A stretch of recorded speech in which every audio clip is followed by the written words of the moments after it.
Masih ingat Udin Sedunia? Banyak orang menyebut penampilannya sekarang makin menawan.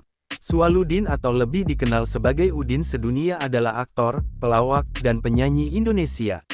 Ia dikenal luas pertama kali melalui video musik dengan judul Udin Sedunia yang diunggah melalui YouTube dan membuat ia dikenal luas masyarakat. Udin sebelumnya berprofesi sebagai penyiar radio dan pencipta lagu daerah Sasak Lombok. Berkat kepiawaiannya dalam menciptakan lagu ini pula yang mengantarkan namanya dikenal luas masyarakat Indonesia. Kepopulerannya berawal saat seorang temannya mengunggah aksinya lucunya menyanyikan lagu Udin Sedunia di YouTube. Selama berkarir di dunia hiburan, Udin telah membintangi sejumlah sinetron, yaitu Udin Cari Alamat Palsu pada 2012 dan Cinta Laki-Laki Biasa pada tahun 2016. Meski sempat viral dan terkenal, namun pria yang akrab disapa Udin Sedunia ini sudah lama tak muncul di layar kaca.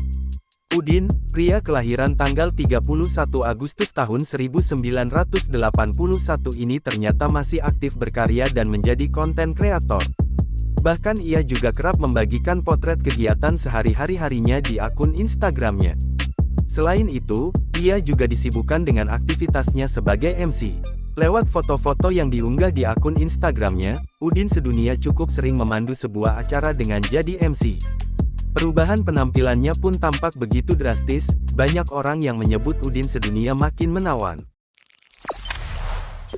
Jangan lupa subscribe, share, komen, dan like ya!